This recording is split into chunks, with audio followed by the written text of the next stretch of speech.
Hey everybody, welcome back to another episode of the Southern U podcast, where we do our best to educate landowners in the Southeast on all things land related. We're talking real estate, we've talked hunting, all that good stuff over the last few months, and you guys have been asking a lot about more management stuff specifically, and we're going to take just a second and on today's episode, and we're going to talk management. And specifically, we've had a handful of you guys reach out and ask kind of similar things, similar topics. And so we kind of thought it'd be a good idea to combine all of these and make it one episode. But we're calling it the management calendar because a lot of you guys, like I said, have reached out and asked, hey, look, I've got this piece of property and I want it to be all that it can possibly be, whether that be for turkey or deer, quail, I mean, anything in between, or maybe it's timber, maybe it's, ag or something like that. What do I need to be doing? What do I need to be mindful of throughout the entire course of a year? And so, and that's a lot, by the way. It is. It's a lot to cover. We're going to do our best, and despite being down a man, thankfully, finally we get to do one of these without Matt. Yeah, Matt is he's too busy for us, guys. He's got too much going on. He's having too much fun, killing too many turkeys. Yeah, Matt's priorities seem to get out of line when there's something to be hunted. That's right. And I think the last 3 or 4 days he's whined about how much work he's got to do, except for he turkey hunts for the first 4 hours of the day. And then decides it's time to go to work. That's right. We're working all day, every day. We're over here slaving away, doing our thing, and Matt's trying to shoot birds in the face. So, no sympathy from us. Nope, none. I wish I was out there with him. Oh, I know. I mean, he is the legend. So. There's a reason he is the legend. Yep. You don't get called that if you work all the time. You only get called that if you're in the woods a lot. Mm-hmm. So, shout out to Matt. So, hope you trip and fall today, buddy. Yeah, there you go. But yeah, we are. It's a lot to cover, and oh man, my phone is ringing. Can't get him. I'll have to text him back here in a second. But yeah, it is a whole lot to cover. And, of course, I think Matt and Jeremy were able to kind of at least talk through some of the stuff we'll be covering today and kind of put their thoughts together, even though Matt couldn't be here. So we are obviously very excited to kind of go over that kind of stuff too. And before we jump in, I just want to say to those of you who did enter our Darton Sequel 33 giveaway, thank you for that. We really appreciate you jumping on board. Not 100% sure why there was such a low entry in that contest, but it helped the odds for the winner. And so actually someone in Fayette, Alabama, I believe, over there in Matt's stomping grounds ended up winning it. So congrats. We appreciate you guys playing along. And like we've always said, we are trying to be a resource for any of you who happen to own land in the Southeast, who happen to manage, like maybe a long-term lease or something like that. That's kind of the goal. It's kind of the point here. We've talked hunting for a long time. We've, covered deer and turkey stuff. There's going to be more of that stuff to come, of course. We're not bailing out on that completely, but this is kind of the off season for a lot of people. Once you get through turkey season, and now it's like, okay, do I sit here and twiddle my thumbs, waiting on deer season to come back around? What can I be doing to properly steward my property and make it all that it can be? And so that's kind of where we're going to jump in today.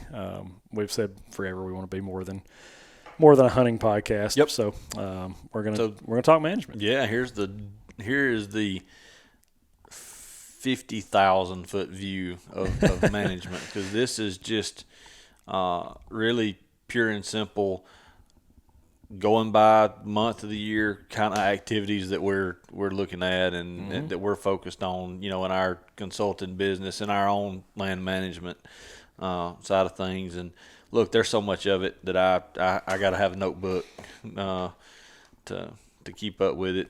We do have spreadsheets on computers where we keep up with client properties and things like that. But just to sit and be able to talk about it, I've got a lot of notes. And obviously we've already got past December, January, February, March. It's already April, but we're still going to talk about some of those things.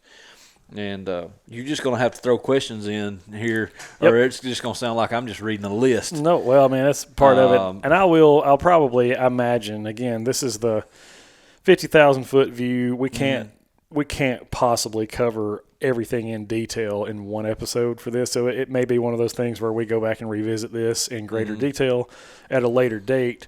But I'm sure there's probably some terms that you guys may throw around that the general public, average landowner doesn't understand and maybe doesn't know. So I may, stop you and get you to kind of explain those things a little bit or something. But yeah, I mean, do you think it's best for us to start where we are here and now today, or should we start in January? No, let's start where we are today. Okay. And then we'll circle back to things that everybody will be looking at for kind of end of the year and beginning of the year type deal. But we're April now. Matt and I are in the full throes of the burning season. I think last year between he and I, we burned 12 months a year, which, not a lot of people can say that. There's not a lot of burning goes on 12 months a year, but we have found the desire to do a lot more summer burning to see how, the research is out there says it's a great improvement to be able to burn, in the warmer growing season months to set back succession and provide, vital nutrients at a later point during that growing season, especially from a whitetail standpoint.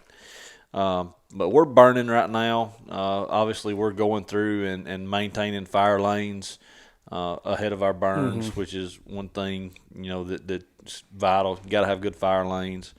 From a deer hunting perspective, I'm a little late. Hadn't got mine out yet, but this is the right time to be putting mineral sights out.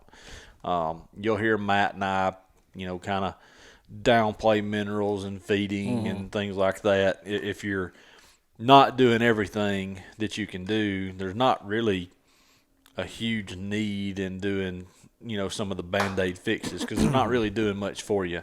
But if you're already managing your property well, then adding feeding and mineral sites and all that in, is a great additive. It just helps you come full circle. Right. Well, now, and I know I want you to I'll stop you a little early, but we had referenced some of this stuff on previous episodes, and boy, people got hot about it. Oh man, that trophy rock's the best thing in the world, or this mineral's the best. Can't believe you guys don't believe in that stuff or whatever. But what you were saying in that episode is, like you just mentioned, that's a Band-Aid. If you're not doing any kind of management and you just throw a mineral rock out there and think that that's going to add 50 inches to every buck's set of antlers, it's not going to happen. Nope.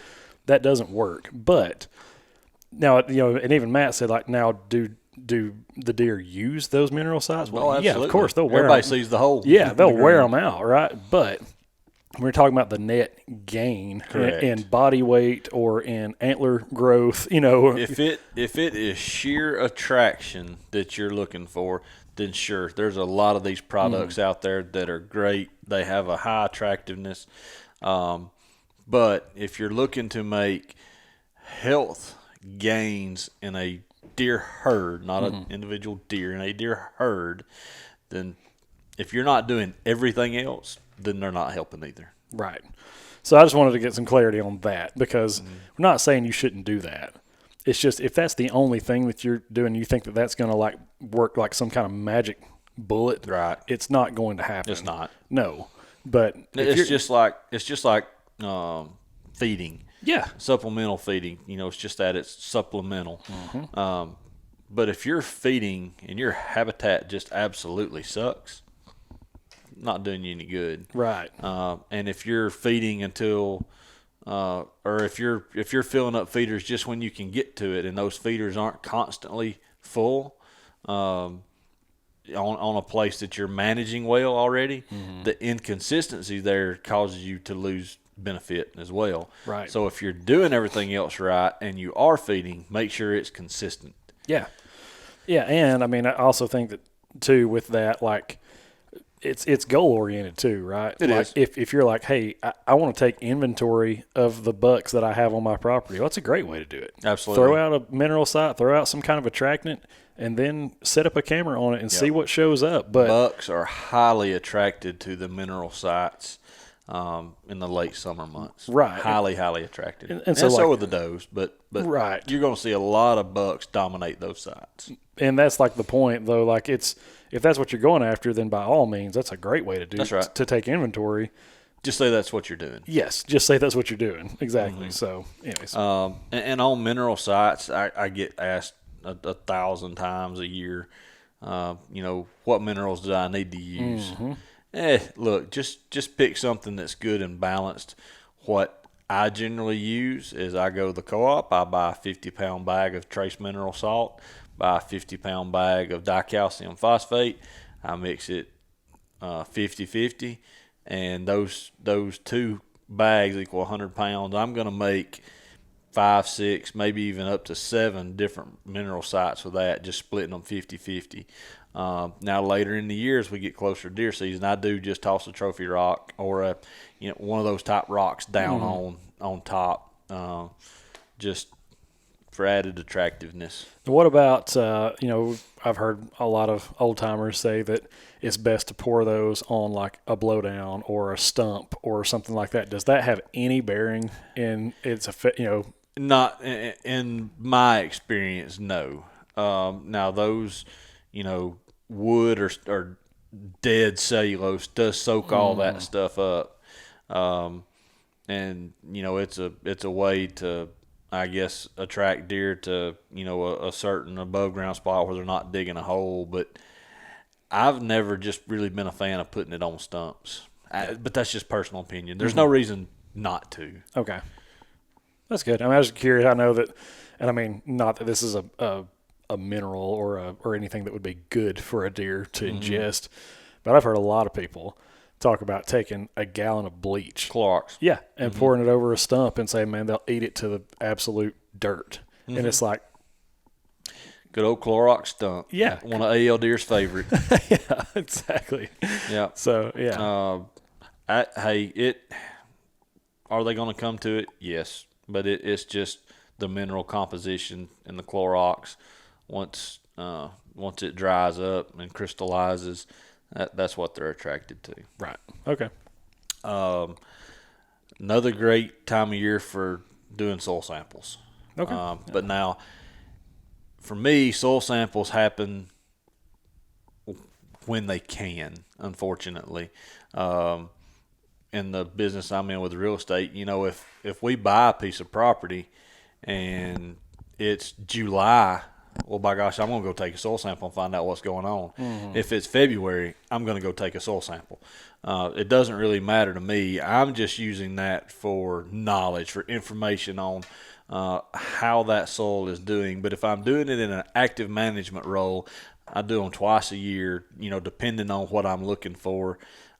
And what type of planting I'm doing on those fields. But the March, April time frame is great. It's not terribly hot yet. Your fields, from the fall aren't overgrown, gotten real tall yet. And it gives you a chance to send those in and get them back before you're going to plant, spring plots. Gotcha. Well, so like on the soil samples, though, I don't know that we've actually talked about the process before on here. A landowner, just has had a piece of ground for a long time, and they've never just done that, never gone through the process.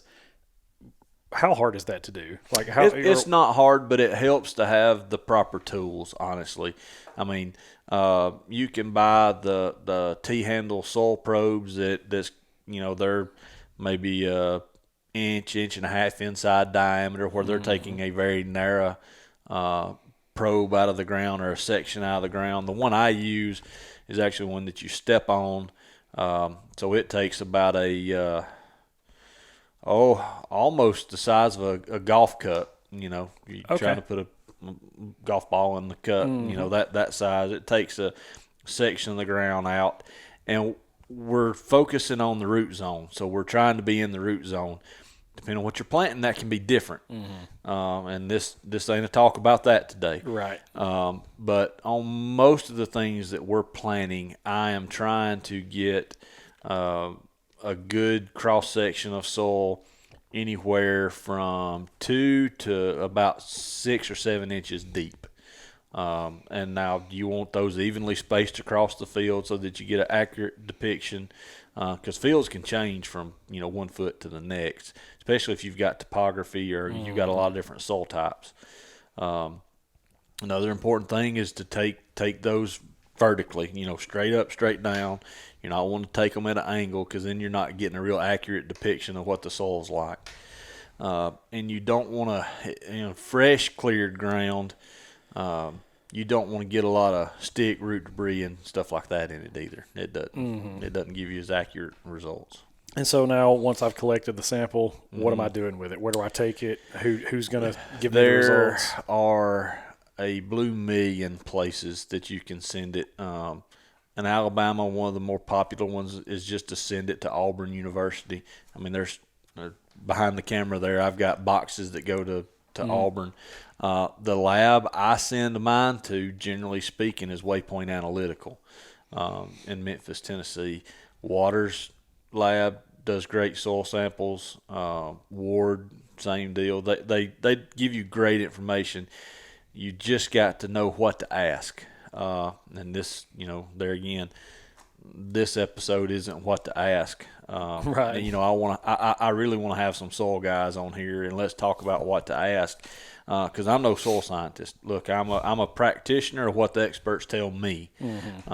So when I get my soil reports in, look, I understand the basic pH and the fertilizer recommendations, but when it gets into buffer pH, which is not really all that important, but your cation exchange capacity, your CEC, your base saturations, I understand it, but I always fall back to the expert and say, hey, this is what I've got.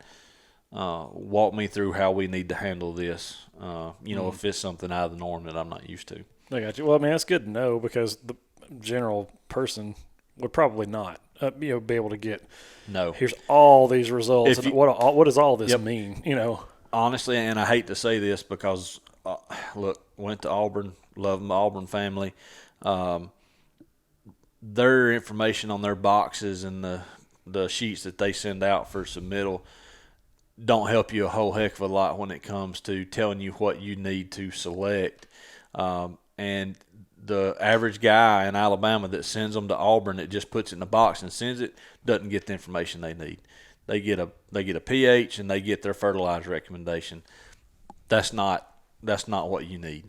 Does it help you? Is it a part of it? Yes, it's a part of it. But to me, you've only got 50% of your answers when you know that.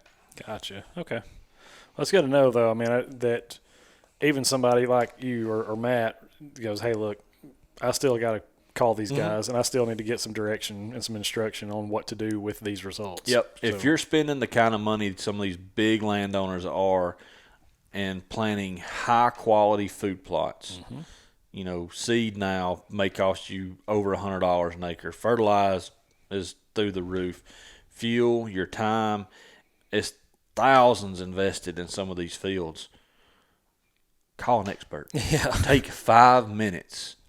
Many of these seed companies have good guys at the office that can walk you through.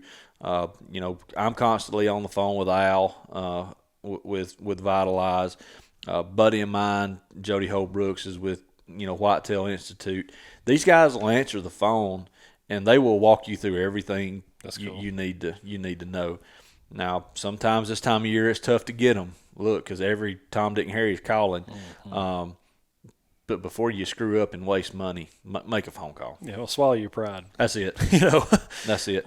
Because time and time again, we run into people that have spent a lot of money, and they just asked us some basic questions. Hey, what should I do with this? And we're like, well, here's how we handle it. But then that's the only questions they ask. And you spend, or they spend thousands of dollars and a lot of time, and you ask how it went, and they're like, well, it was a total failure. Well, why? And they go, go through telling you how they did seedbed prep or, all the things that they've done. And you're like, why'd you do it that way? And they're like, well, that's how Granddaddy did it. Granddaddy didn't always know best. Yep. That hurts some guys' feelings. Oh, it hurts a lot of people's feelings. It took my dad.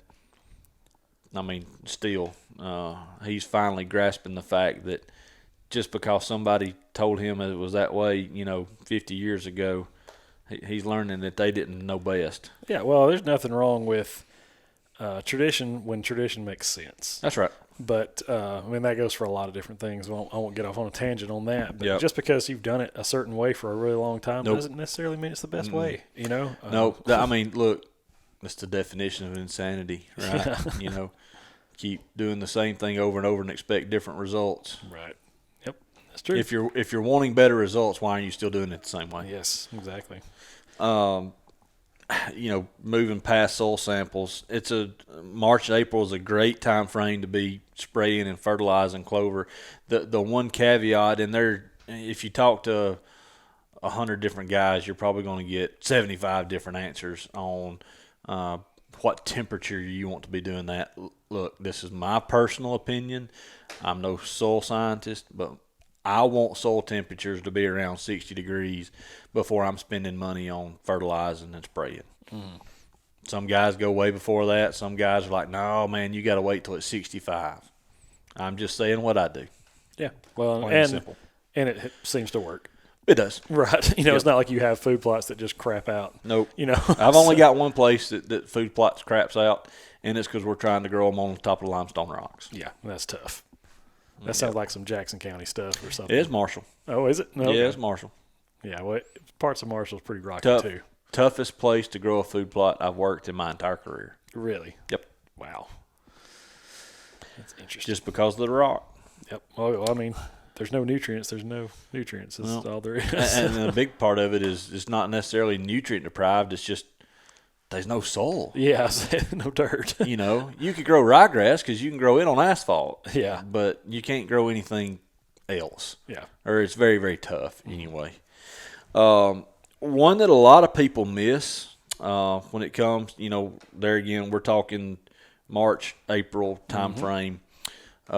If you are planning on planting trees that you're not just going to go to your local nursery and buy, like if you're going to plant acres and acres of pines or hardwoods, this is the time of year you need to be working with somebody to order those trees. Okay. This is the biggest failure that Matt and I have when it comes to working on NRCS or government contracts that are planting trees. A lot of times we don't find out that they're approved for those contracts until midsummer. Well, many times those trees are sold out. So, they're having to get contract extensions. So if you know that you're going to plant pines or hardwoods in a significant amount of acres, you need to be working with somebody in the springtime to ensure you have trees that winter to plant. Gotcha. Yeah, that's true. And I guess by the time that some of these get approved, not only, let's just say they're not sold out, but in terms of getting these things in the ground and having a successful transplant, I guess, is that, do your odds go down after that too, because it's later in the year than we should have planted them? Well, they do, but we've got a huge time frame there, and that's I don't guess you've ever seen it either. From a tree planting aspect, we're ordering these trees this time of year because a lot of times we're ordering hundreds of thousands of trees to go on one place. We're not going to plant those trees until December, January. The seeds are already in the ground, or the trees are already in the ground. They're seedlings at this point. But these big, large nurseries that provide all these seedlings for timber companies and anybody growing, timberland, they've got a finite number of seedlings. And they've got a finite number of each variety or each species or each family that is suited to grow in a certain location. Like up here, we need Piedmont variety of loblolly pine trees. You get further south, you need coastal variety. And look, I'm not going to get into all the differences there, but that's a minor difference that I may call and say, hey, got guys, I need 400,000 Piedmont variety loblolly pine that's second gen. All right. Okay, well, we're out. We got plenty of coastal, but no Piedmont. And, then I'm left to one, either go to another nursery, which we've got a few choices, not a bunch, but we got a few, or we call the landowner and be like, hey, we're out, or they're out. We're going to have to wait till next year. And that happens at least 2 or 3 times on an annual basis. Gotcha. Where we have to push people off because we don't have the number of trees that we need. Mm-hmm. And I guess that's major letdown, disappointment. It is. It is. But we'll talk about spraying here in a minute. If we know we can't get trees, and that's one reason we want to know now, then there's no need for us to spray either. Okay. Yeah. Okay. So if saving money, that's it. So if we know we can't get trees, we're not going to spray. We'll wait till next year. But what happens if we've already sprayed? And that's what we're running into with the NRCS stuff is we've got things lined up. It gets sprayed, and then all of a sudden they go, we're out. Yeah, we're out. And we're like, okay. Well, we've just spent $25,000 spraying, and we've got no access to trees. Then wheels really start turning, trying to put together a way to get trees. Gotcha. Yeah. But yeah, it's we have worked with the state all the way up to the federal level with NRCS trying to work that out, and right now there's not a good option for us. So it's you work it where you can. Moving on into May and July, this is a popular month for me to be putting dozers on the ground, excavators on the ground, where we're redoing road work on places if we need to. We're building lakes or putting building pads in. Whatever we're doing, we're getting into drier months. And there's nothing more frustrating than moving a dozer on site and work a week and can't work for 2 weeks and work 3 days. And so this is time of year we really get to doing our dirt work projects. Still burn, baby, burn. I mean, we're burning that time of year. The really hot months when we aren't planting and doing other stuff, we reserve some time in there to put up shooting houses, do blind construction or move them around. Good time. We mentioned soil samples back, March, April time frame. You should have those results back. It's a great time to start putting lime out. Okay, so we're starting to put lime out. We're getting in our mind what we're going to plant in March and April, and then depending on where you are, you can start planting in April, or you may have to wait on into May. I took a lump several years ago. We planted. Anybody that's planted Eagle Seed knows how expensive their soybeans are. Back then, I think they were probably $75 a bag, and we planted almost 100 acres on a big tract that we managed, and we planted it was almost the last week of April, but we got a frost the last week of April, and our beans had just come up, just germinated, and just had the tiniest little 2 leaves, and it smoked that place. I mean, so, $8,000 or more in seed just shot. And I have been very, very careful since about my soybean planting or my sunflower planting. Corn, you can rock and roll pretty early on it. But that bit me enough that I haven't put a soybean in the ground before the first week of May. Sure. But anyway, so we're planting that time of year, so we're putting our spring fields in, really regardless what the species is at that point, unless it's some of our waterfowl stuff. Okay. That if we're doing millet, something that we've got plenty of time to get mature and don't want to run into other issues. We may wait and plant on into June for some of that stuff. Which now I want to say this too, like obviously what Jeremy's talking about right now is kind of like in the perfect world, best case scenario, this is what we're doing. Absolutely. Now, you and I remember, 2016? 16. When you had, in some parts of Alabama, 70-plus days, consecutive days of zero rainfall, no precipitation whatsoever. If that's going on, well, you can throw this stuff out the window. Oh, yes, absolutely. You can't plant. You've got to let Mother Nature tell you what you can and can't do. Right. And, I mean, right now, look, I feel fairly confident we could be planting soybeans, or we could have been planting soybeans last week here. I mean, it's been 60, 70s, and then some 80-degree days, already, this early in April. I feel confident that we could get away with it based off the weather pattern we are in now. Have I done it? No. Look, if it was my money, my field, I'd risk it. I'm not going to risk my clients' money, right? And their fields. I have to realize that Mother Nature taught me a lesson years ago, and I have to keep on with that. Yeah. But yeah, I mean, there are going to be caveats thrown in everywhere. There are different things. Look, you may hit timing perfect with your spring plots, and then midsummer. It was, I guess, 3 or 4 years ago now. I think it was 2020 that we had just a massive outbreak of fall armyworms. Yeah. Oh, yeah. I remember that. Just decimated our part of the world. Yep, I do remember that. And, you may hit the weather perfect, and then a bug gets you. Yeah. So it's tough. My dad's always said it, and I continue to say it. Mother Nature's against a fella. I mean, she is. But if you kind of stick to a timeline, it just helps you prepare. Yeah.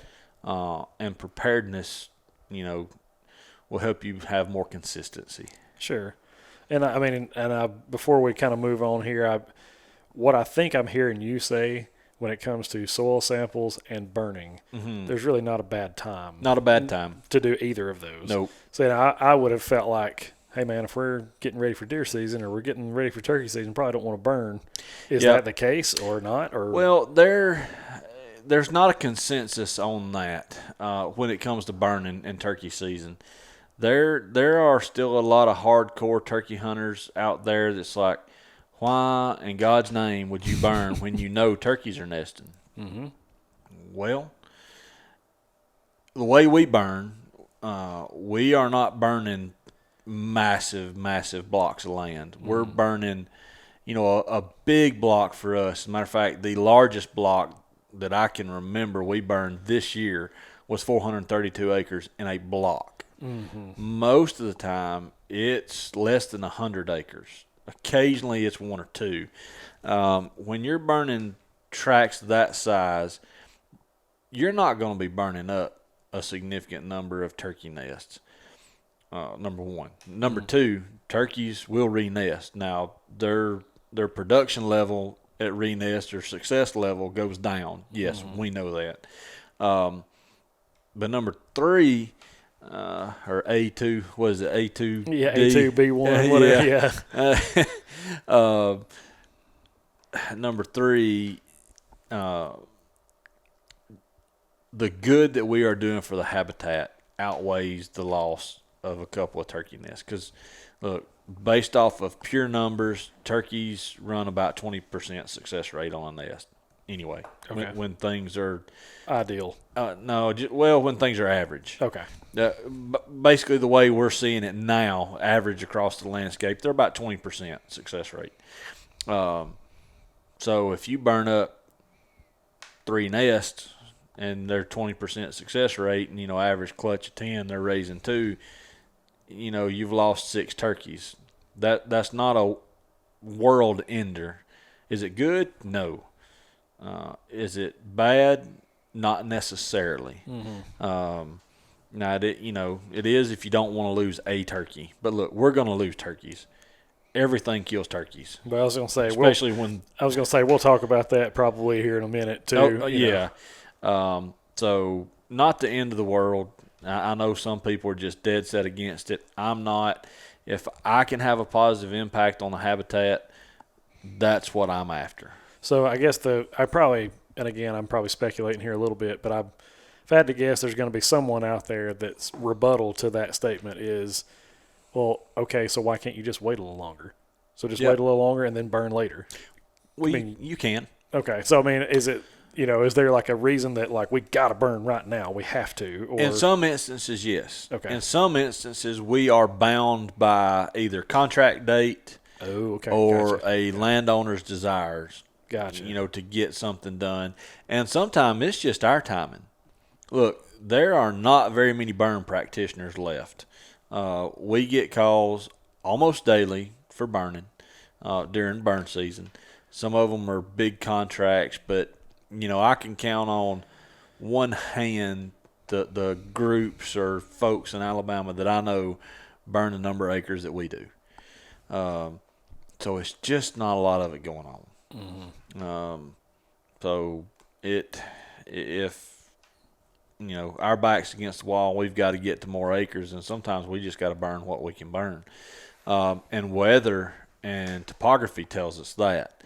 We may have 4 or 5 tracks that we can burn, but the wind may be wrong for 3 of those tracks, and we've got to burn this one today. Yeah. So there are so many factors that it's hard to say, well, why don't you just wait? In a perfect world, if all you're worrying about is your property, wait. Yeah, and so by all means, wait. Yeah, and I think that's probably where I was coming from. It's like, if this is my place and I'm gonna burn this stuff myself, can I just wait? Yeah, and technically speaking, look, I had rather wait and back my burns up a little bit now. I mean, because number one, research is showing if you'll back those burns up into May, June, you can set back, that succession timing to where you have a good green flush later than everywhere else, and you've got a good nutrition level in your woods at a time that most of the woods are hardening back off somewhere else during a stress period.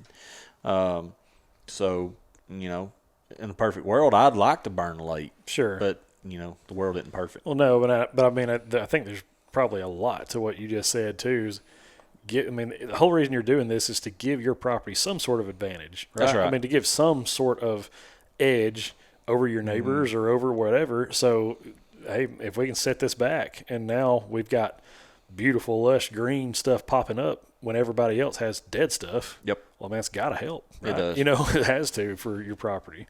So it does. That's a good point. A little more fine-tuned, mid-early June is a really good time to do whistle counts for your quail. Okay. I don't do a lot of them. I know guys that are very, very intensively managing quail. They do these things and covey counts in the fall. I'll be honest, I might do one a year. But there again, if that's what you're worried about, this is the time. Gotcha. That early to mid June is the time to be listening for quail whistles. Love quail. I wish we had more. No, I'd give up a lot of stuff for a lot of quail. I really would. Invasive control, kudzu, Kogan grass, Bradford pears, tallow tree. I mean, the list goes on and on. I won't bore you with that, but great time to be out in the woods spraying and hacking, squirting. Well, look, they hack and squirt this time of year. I'm not a big fan of it. I think there's too much stem flow. I'll talk about when I prefer. You're not a fan of the method or the timing, or both? The timing. Okay. Yep. I prefer, and really even on the invasive control for any woody species, I prefer to be later. Okay. Technically, I guess, woody species can withstand some herbicides better than a lot of your grasses. If you've got a really wet year and you've got high stem flow, meaning a lot of water, flowing up through the tree, going to the leaves and whatnot, they will, the herbicide will hurt the tree. It'll ding it, but it won't kill it. Gotcha. I much rather target when I know that tree is really pulling down nutrients and trying to store in the root to survive through the winter time. I want that herbicide going down then. Gotcha. I don't want it when there's a lot of water, excess water, and that tree can, quote unquote, metabolize that herbicide better. I want it later in the year. Yeah. That's just me. More concentrated. Yeah. And that early summer time frame, again, we talked about the fertilize in the fields. Some people do split fertilize applications, some don't. If you're planting something that requires a lot of nitrogen, this is a good time to be doing your split applications, because more than likely this time of year, being out to June, July, depending on your plant date, especially on corn, stuff like that, it's still short enough you can get equipment over the top of it and do a second application of nitrogen. Okay. Most people aren't doing that. Yeah, I would say vast majority are not. I don't know that I've ever heard of anybody around here doing that myself. See, a lot of your big farmers will. I do on occasion with sunflowers, corn, sorghum, things like that. I know I'm going to need a little extra to carry me through. And you know that from your soil sample? I know that from my soil sample. Gotcha. And my soil professional. Yep. Because they're reading these things and they're going, look, Jeremy, you need X number of pounds of nitrogen per acre, through the growing season, but you're going to get your best bang if you put it at plant and then you wait till we hit X leaf stage. Just depending on what we're doing, what we're growing for, that they'll give me a stage of growth. They say, when you hit that, there's when you need your second application. Gotcha. So that's a good time. We talked about the ordering trees. Okay, this time of year, the early summer, midsummer is perfect time to start scheduling your aerial herbicide or your skidder herbicide applications. And I say this being midsummer. Gotcha. You don't really want August, September, because that's really when you want some of those applications done. Depending on your goal. So, June-ish, mid-June, I'm calling my contractors and saying, hey, we've got 300 acres of pine that we need release sprayed. And we're putting maps together and getting prices for all that. Gotcha. And the importance for the tree planting is, from a site prep standpoint, site preparation, is if you don't get it scheduled early enough during the year, then you may get put in the release spray time frame trying to do your site prep spray, so meaning you're going to be later.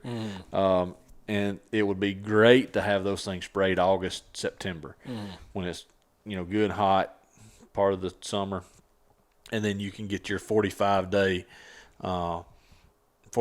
time period on those herbicides, working on those plants. Depending on what your prescription is, you may even want a 60-day window for those herbicides to really take full effect. And then you still want to burn while it's hot and dry for site prep to really eat your fuels up. I got you. Release spraying's different. We'll spray all the way out until just prior to first frost. Oh, wow. So, yeah, a long way. Yep. Gotcha. So you still got a lot of time to do some release spraying, but you got to be very careful with that timing. But that's where having a good contractor comes in. I got you. So if we're flying over and we're trying to control hardwood species, sweet gum or poplar in a pine stand, or even privet in a pine stand, I personally want to wait absolutely as long as I can until we fly over that, because once those trees start shutting down, they're pulling all those nutrients down the roots to hold on to for the wintertime, and they pull that herbicide down and just lock it in. They're toast. You get a great control. But now privet you can handle a little different. We'll get on into it in the dead of winter for privet. Hate that stuff. It's awful. It's terrible. Another thing, we talked about our planting, doing our field planting. My redneck is saying planting, it's plant, not plan PLAN, it's PLANT. Planting. Yeah, planting. Most of it is wrapped up by July unless we've had a problem. We should be done with it, early June. So late June, July, I am moving all my equipment into the shop. It's hot as blue blazes. We've got the air conditioner on, and we are focused on equipment maintenance. Running through, greasing, you need to be greasing equipment every day anyway, but we're running through and doing our maintenance, checking everything, because when I park my equipment because what I use for spring planting and what I use for fall planting are different implements, because I'm typically running a row planter in the spring doing our corn, soybeans, and sunflowers and things like that. When I park it, I want it parked clean and maintained. Yeah. And that way when I get ready to go next year, we just do some checks, make sure everything's good. I know it has been well maintained, and we can hit the ground without any problems. Kind of like cleaning your gun after you shoot it. You don't want to put up a gun that's got powder burned through it and then just leave it in the gun case till next year. That's right. This one narrows down, gets more. Shoot, man, this gets 1,000-foot level here. If you're trying to control Bermuda grass in something, this is a great time to be spraying. Okay. Yeah. June, July. Bermuda grass is the absolute toughest thing to kill on the planet unless you are trying to grow it for hay. Well, that's what I was going to ask you. If you're trying to grow it in your yard or for hay, you can't get it to grow. Yeah, but that's what I was going to ask. Why is Bermuda grass? I mean, is that this is me just being ignorant. Okay, I can understand why you'd want to control sweet gums and poplars and why privet, kudzu, stuff like that. It's unwanted. Is Bermuda grass not wanted? Nope. Really? It's carpet grass. Right. So it where it does well. Or where it's doing well, it will outcompete everything else. So if it's in an area you're trying to establish native grasses and forbs, it will actually absolutely choke that stuff out. Gotcha. Okay. Same with fescue and bahia grass. You just handle them differently. Yeah, different times. Gotcha. Predator control, we really get ramped up in the late summer months for us here because our fawning season let's just throw everything else out the window. Averages across Alabama is about August. Yeah. Okay. So. But I saw some spotted fawns. Right. Yeah. Well, and we've got 6 zones now, and they're all different. But by and large, if you average it all out, about August for us. So we want to really be hitting coyotes and technically bobcats. Bobcats have to be trapped or can only be trapped during trapping season. You can legally shoot bobcats. So these guys have figured out how to catch a bobcat, turn it loose, and shoot it real fast. is absolutely what they're doing to try to skirt that line. We don't have a trapper anymore, so I don't have to worry about it. But if you were trapping, that's time frame that you're wanting to really start wearing in on the coyotes. Yeah, we had someone specifically ask, like, hey, can you cover predator management, means, methods, timing, species even, you know what I mean? Yeah. Because I know that I heard something, and I don't want to misquote this, but I believe this was a well-known turkey researcher. If I said his name, everybody here would know him. But oh my gosh! So he said that that a raccoon is not nearly the threat to a turkey nest that everybody has made them out to be. It's like if I would not necessarily worry so much about a raccoon raiding a nest as opposed to other species that you may have, the predators that you may have on your property. Baloney. No, really?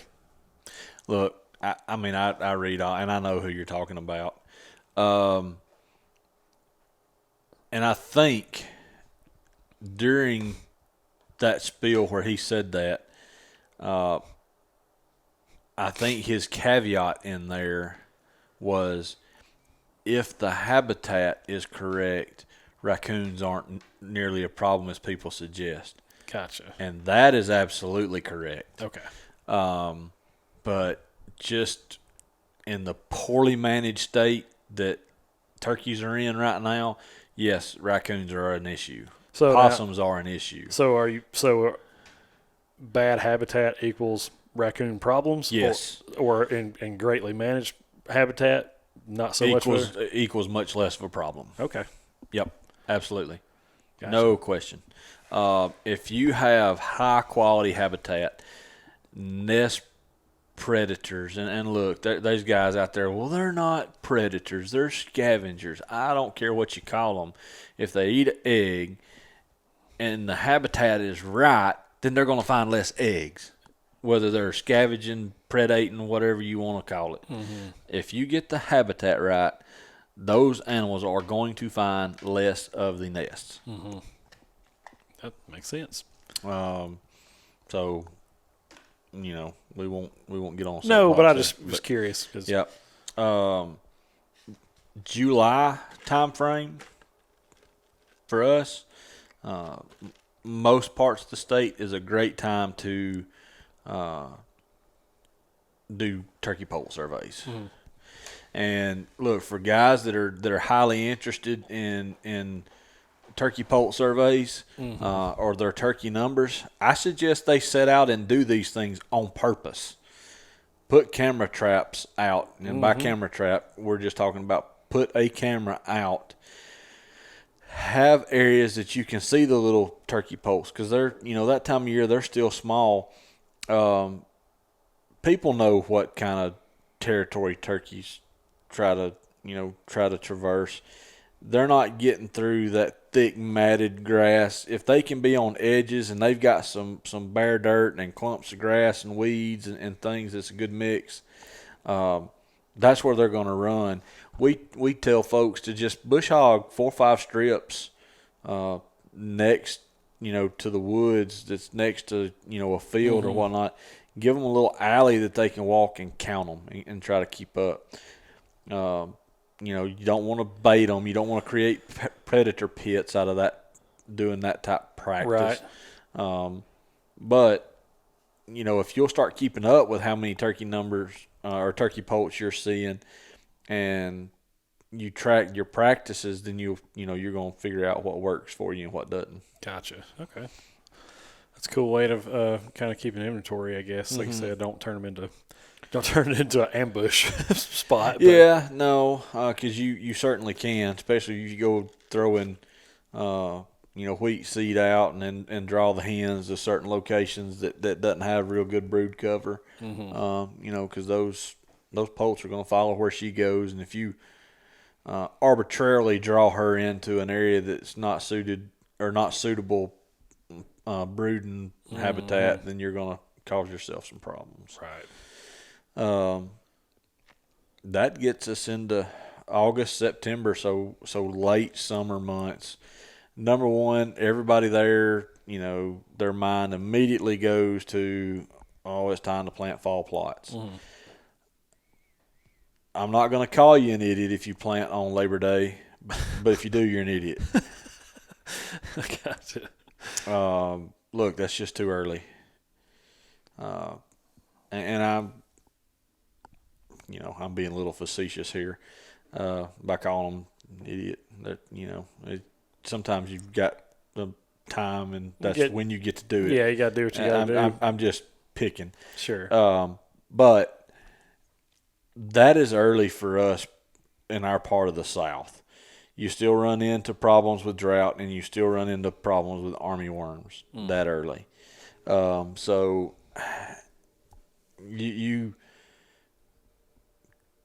can spend a lot of time and a lot of money and have a beautiful field that looks great, and then it just die. Yeah, sure. September is usually a pretty good month for us in Alabama for the amount of rainfall that we get. And I think that's along with Labor Day is why people get started. Look, it's before football season. All you rabid Alabama fans, can't miss a second of anything. But all these things are starting to stack up, and they're like, well, we can do it Labor Day, and we don't have to worry about the rest. Well, if you happen to have a drought or you happen to have armyworms, then there you are. You spent a lot of time, a lot of money, and you've lost all the work that you've done. Mm-hmm. We target our planting the second week of October. Okay. And the reason we do that, I mentioned September generally a good month for rainfall for us. Our driest month is October. So if you establish a field in September and you get decent germination, and then we turn off and have a bad October, like worse than normal, then you may completely lose your field. Mm-hmm. And you got guys going back in top seed and stuff. Typically your ryegrass, which is not a preferred food anyway, so to speak. It's green. It's green. It's green and pretty, but they don't prefer it at the right times. Look, they'll eat it if that's all they got. And, look, it's not necessarily bad forage. Mm-hmm. It's just not preferred during the time that we need it as hunters to be attractive. And the nutrient value during the times they need it during that stress period isn't where it needs to be. Right. It's much later. So it's not suited for that window of time. Mm-hmm. And then it's a heavy reseeder, so if you ever don't want it, you're going to fight like the dickens to get rid of it. Yeah. Well, that's interesting on the timing there, because you hear a lot of people like, oh, I want to plant in October because the season opens up in 2 weeks. Mm-hmm. Around here it's always either October 15th, 14th, whatever. Yep. And so, but no problem at all planting plots. No, we 2 weeks before the season starts. No, we hunt. Almost on an annual basis. Y'all know Matt and I hunt together. We'll be hunting during bow season, and we'll hunt that morning, and we'll start planting plots that day at lunch. That's just the way we do it. Gotcha. Yeah, I think there's a lot of, don't want to derail too bad, but a lot of kind of like what we've talked about before. My dad said, my granddad said, yep, type stuff. Like, well, you don't want to plant that close to the season. It'll run all these deer off. Mm-hmm. Or you've got equipment in there and you're tilling up the ground and all that kind of stuff. But sometimes, I'm not saying that animals, deer or turkey or whatever, I'm not saying that they're stupid. But sometimes I think that we do give them a little too much credit when it comes to that kind of stuff, because over the years, what little I have done of that, where I've had long-term leases that we've been able to plant and stuff, man, if you go till up some land, whether you plant it or not, you go till it up, immediate. They are coming to check out that field to see. Immediate. Yes, immediately. They're not scared of that at all. I was going to say that. I don't know what it is about the smell of fresh dirt, but when deer smell it, they go to it. Yes. They investigate. For sure. So, August, September time frame, like we mentioned, big time for prepping for fall planting. And I'm talking about just getting ready. I'm not talking about planting, but getting ready. Matt wanted me to make sure to mention establishing the pollinator, so the bee-friendly mixes. This is a big time for them to be doing that. Mm-hmm. Right away, trimming, spraying, trying to maintain your roads and all that on properties. Another great time to be doing a preseason camera survey or preseason scouting, just trying to find, what state everything's in the woods and in the world, with as far as your deer goes. toward the end of September, you can start, kind of scouting for acorns, seeing how that's going. So we mentioned the Bermuda grass. So for some of your cool season grasses like fescue that you're wanting to get rid of and be able to plant, some of these native mixes, this is a great time to burn, mow, disturb those cool season grasses. All of the above. Yep. Just if you can disturb them, this is the time to set them back, make them put energy into growing. Okay. This is a time of year, September time frame is a time of year where we're getting into our site prep, burning, getting ready for tree planting in the winter time. Burn, baby, burn. Yeah. If you got something to burn, continue on with your burning. We don't do a ton of burning other than site prep burning this time of year just because it's tough. We'll have specific small stands that we'll get in and try to do some burning, but the humidity that time of year is just brutal and tough to get anything that's got just a little bit of green in it. You can't hardly get it to burn with that type of humidity. Great time of year to continue, with your soil sampling. Anytime's a good time, but if you've already got your soil samples, likely, if you need lime, this is a good time. It's still pretty early to go ahead and get lime in the ground so it'll start working. If you incorporate lime, it can work pretty quick. They say 30 to 45 days. I say the guys, the guys that I'm talking to that are soil professionals, they say, minimum 30, probably 45 days or so, it'll start taking effect. Probably not going to get, full effect for 90 to 120 days. But still, if you get the lime out there, in this time frame, you've got 45 days or so ahead of planting that you're able to start getting some effect. Hack and squirt. Now I'm okay with getting started.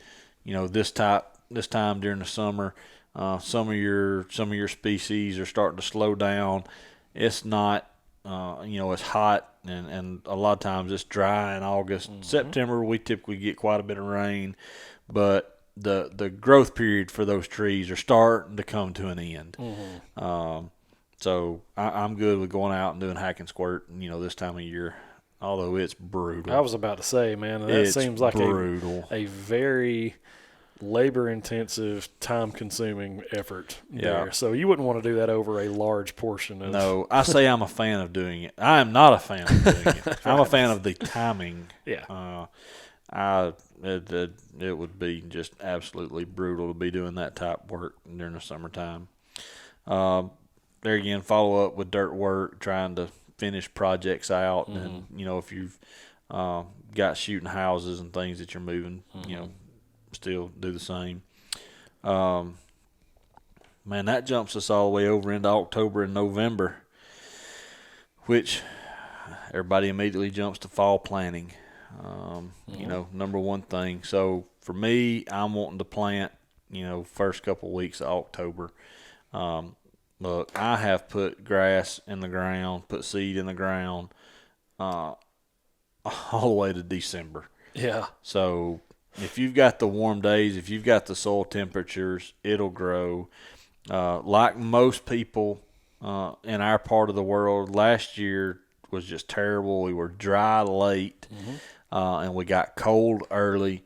So most people in Alabama, and I'm sure parts of Mississippi and Georgia, had terrible, terrible fall food plots, and really have just now started to come into their own with the weather that we've been having that's warm and wet. So right.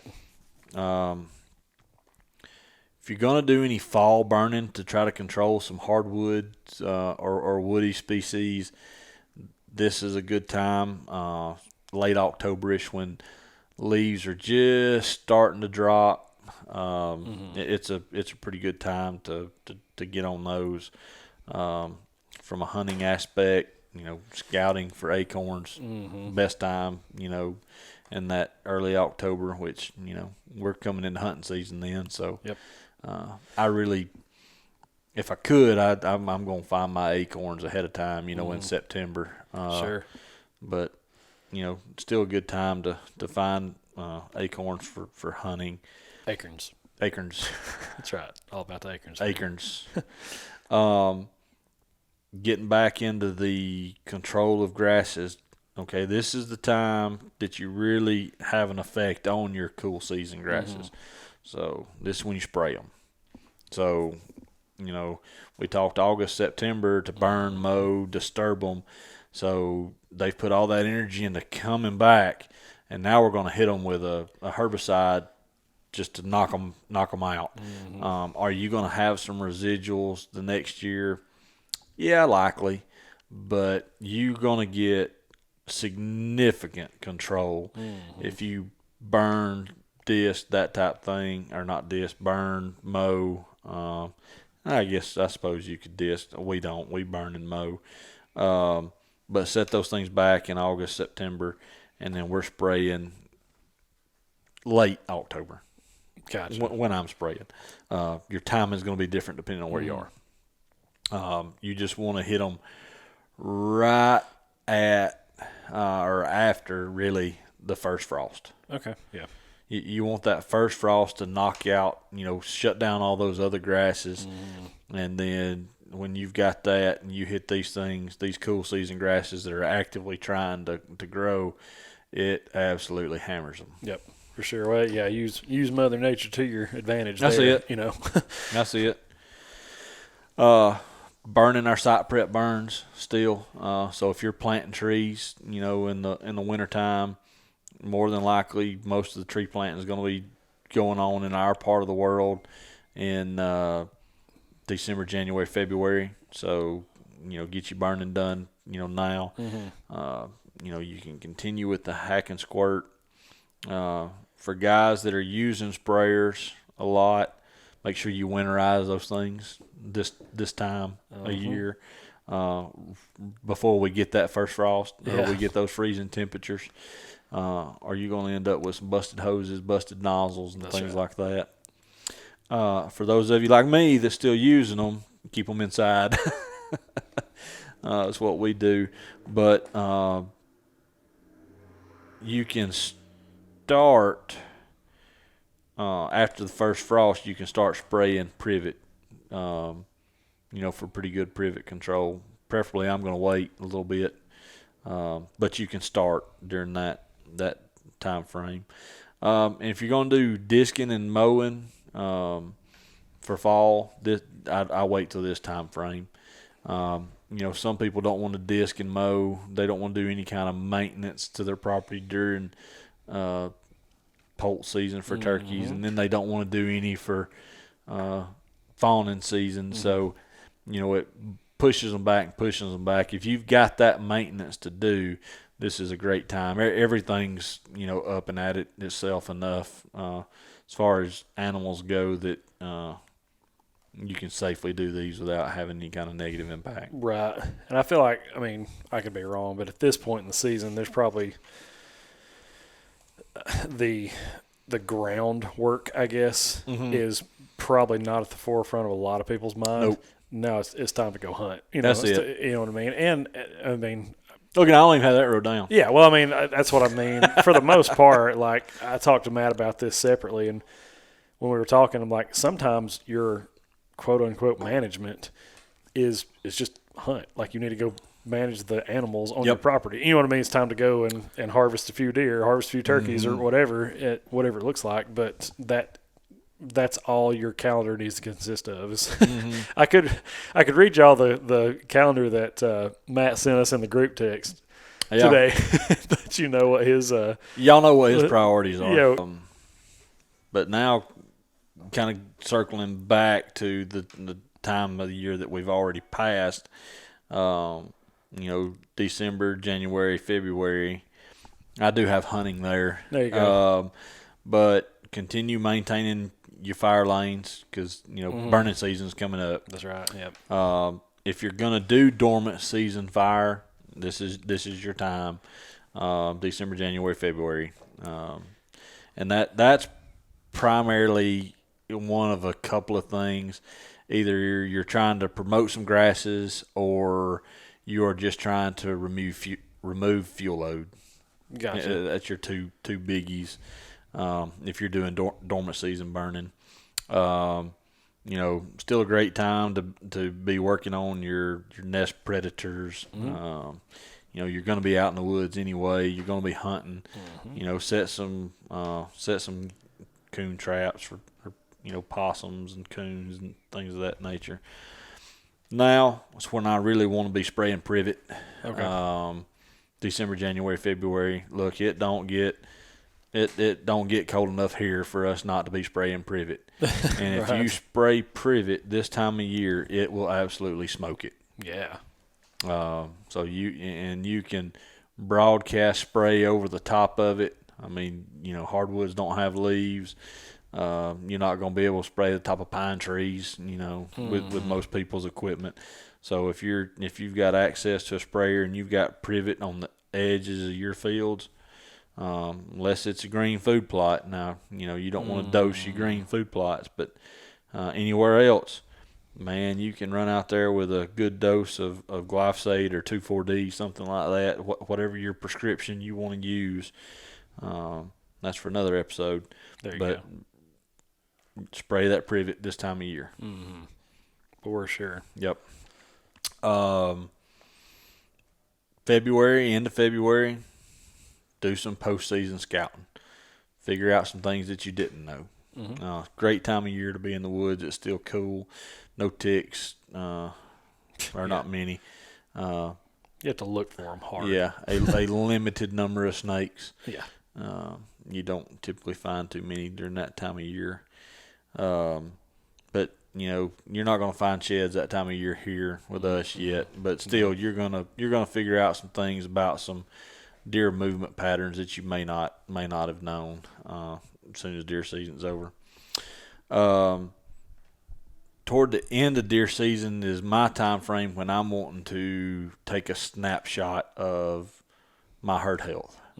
So I want to get a group of guys together on my place, and we're going to shoot a handful of does all at the same time, and we're going to take body weights, we're going to take kidney fat index, things of that nature, and we're going to make notes of what condition our deer are in that time of year.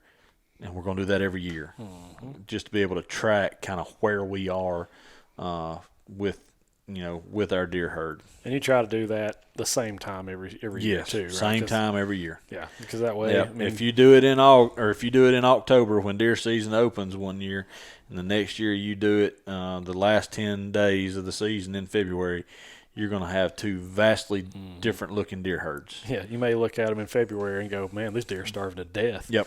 They're not though. Yep. So do it at the same time every year, and I want to know how they're doing at their worst. For sure. Well, yeah, at the end of after the completion of the rut, everything's kind of wound down, and we're trying to recover at this point. Then see how things look. That's right. Yeah. So. Yep. Postseason surveys. If you're really intensively managing your deer, and you want to see where they are, doing some postseason surveys, see who you've killed, who you haven't, who your neighbors have killed, who they hadn't, things of that nature. It's a great time because look, deer are going to be still wearing bait out, so it's an easy time to get a snapshot of that too. Yep. As soon as deer season's over. Another great time to get all your equipment in and do heavy maintenance on your equipment, because let's face it, you're not using a whole lot of it during that time of year. And the other big one is plant your trees. Yeah. I know there's a lot of guys out, and of course all your hardware stores and Walmart and everywhere else in the world start selling trees in the springtime. That's right. Yep. Not the best time in the world to be planting trees. If you can, get with a really good nursery, get your trees ordered and plant those things in the wintertime. Yeah. Let them sit there and let them have some time in the earth before they need to be really, really growing. We have had much better success with our fruit tree planting, orchard type planting them in February. Really? Much better success on survivability. That's awesome. Yeah. No. I mean, it makes sense. You said like to give them some time in the earth before it's time to grow. Yeah. When they're supposed to be like, hey, these things are still trying to get acclimated to the environment. Yep. Still trying to make sure that we can survive. Well, look, every other tree in the world, from a timber production standpoint, we put in the ground in the wintertime. Mm-hmm. I mean, why would planting your trees for wildlife be any different? Yeah, makes a lot of sense. And that's just my personal preference. And then I didn't say the covey counts, did I? Let me back up. Rewind. Real quick. Covey counts. I know I mentioned them earlier, but that's something you do, for us in our part of the world. Probably late October. Okay. Right there around the end of October. Gives you a good idea because you're able to pick up the number of coveys that's on your place, listen to them call and call back. So gotcha. Cool.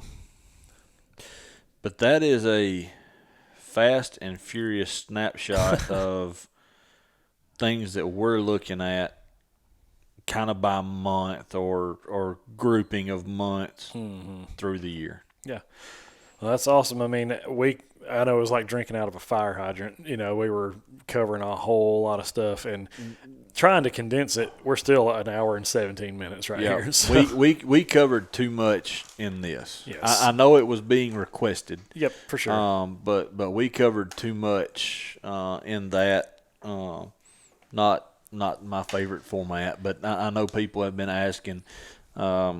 But because we have kind of broken the seal on the management, I'm looking forward to heading down that road instead of being the 50,000 foot level, hone in on these things and start really picking a topic and doing the episode on that topic. Oh, yeah, for sure, and deep dive on it because what we hope happens is that this piques your curiosity to go, hey, that was pretty cool. Now, can we dissect this further? Can we talk about the first quarter of the year? Those first 3 months. Really diving into what that looks like, and or if we're talking about, like you said, doing predator control, and we can do a whole episode on that. You can do an episode on. What herbicides to be spraying and for which application and timing of the year and species. And I mean, there's so much here. So, I mean, we didn't even mention shed hunting. Nope. I mean, it's not big here. No, it's really not. I mean, one, the woods are so thick, they're tough to find. Two, we don't have snow, so they don't get covered up and critters find them and chew them up and take them off. Yeah, every one I've ever found has been gnawed on. I've never just found one. The only time I find them is in a food plot. After a burn? Nope, with a tire. With what? Oh, yeah, in the tractor. Yep. I understand. Found one in a very unexpected place here a while back. Really? Mm-hmm. Yeah, I will not say on here. I'll ask him off camera, guys. Don't worry. But yeah, that's cool, man. And I guess that'll about wrap things up. And I want to say again that we really enjoy doing this without Matt. No, I was not going to say that. But no, he's Matt gets a free pass this time. We managed it without him.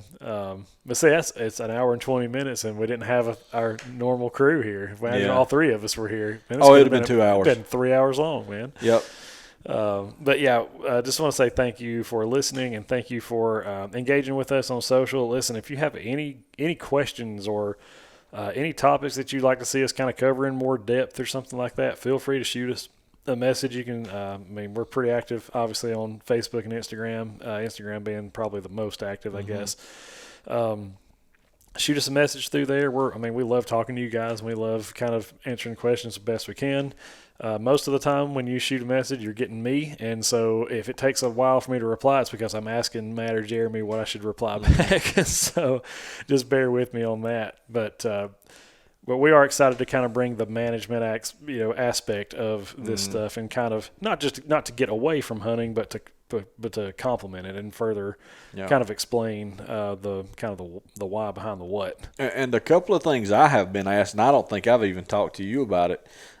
People have just kind of asked me on the side. One is the turkey event Matt and I was at, weekend before last or last week? Weekend before last. But, that everybody hopefully understands I'm in the real estate business. But we do offer, between Matt and I, consulting on real estate purchases. So if you're looking at buying property and you're not real sure if a piece of property fits your management objectives, then we can help you determine that. We can actually help you search and look for properties. By all means, I'm a real estate broker, and if you want to buy or sell land in Alabama, hey, call me. Yeah, Sure. Would love to work with you, but folks may not understand that we do help folks through the buying process outside of the real estate transaction from a consulting standpoint of saying, okay, well, we have knowledge of this area, the goal of growing top end Alabama deer. Really, this area doesn't fit that, or you're wanting a phenomenal turkey hunting place, and they've showed you pictures of turkey. Well, yeah, there may be a couple there, but this isn't your turkey spot. There's somewhere else more suited to look. So we'll try to start throwing more ideas out there of how we can help. Besides just the giving information over the airways. Sure, and I think last episode was the first time we've ever actually mentioned it at all. But, if you're needing help with a consult or a site visit for your property, that's something that we've had such a demand. It's really cool. Honestly, it's kind of not really anything that any of us really anticipated, but had several people reach out and go, hey, I want to know what I can do to my property to make it all it can possibly be. Do you have somebody you could recommend? Like, well, yeah. Both these guys do it for a living. Again, this is not a knock on anybody in particular or anything like that, but if you're going to do that, make sure that you're consulting with people who have the credentials, who have the academic background and the in the field experience, and can marry the two together. There's a lot of people out here that claim to be, wildlife consultants or habitat experts, blah blah blah, because they have a tractor and have killed a few deer. No offense, but they're not. It's not the same thing. Okay, and apples and oranges. Yes, and so I won't mention any specifically, but some folks were giving one down the road pretty hard in one of the Facebook groups I'm in last week. But the guys, they're tagging themselves as wildlife consultants when really they are a hunt designer. All they are doing is designing where a food plot should go and where to put a stand. And can we do that? Sure, but that's not the basics of our business. No, it's kind of scratching the surface. That's barely scratching the surface. So, anyways, all that to say, if you need help with that kind of stuff, please reach out. Again, that's something that we are actually telling people that, we offer now. Both these guys have their own consulting businesses. They have way before this podcast was ever a thought in anybody's mind. So, it's not like we just kind of scrambled together and decided to do it. And if it's an area outside where we're comfortable working or even want to travel to, look, we've got a network of great consultants all across the country that we either went to school with, done projects with, have experience with, that we can hook you up with. This isn't something we're just trying to be like, oh, we figured out a way to make money. We want to help you guys find a trusted professional to help you with your project. Yes, and if that means it's us, great. If it's not, that's okay too. Yeah, that's okay too. It's all right. We're not the only ones that can do it, for sure. Right. That's right. So, guys, I hope you enjoyed this. It's been probably the longest episode we've ever done, I think, but it needed to be because we covered a lot. But hopefully we got some more stuff coming your way, and we haven't done this yet, but hopefully in the next few weeks we may actually do some live stuff where maybe you guys can ask us some questions and we try to answer them in real time on Instagram. We've kind of kicked around that idea and just want to make sure that we are in the same place at the same time where we can pull that off. So thanks again. If you have any questions, shoot us a message. If not, we'll see you next time. Yeah. Out. See ya.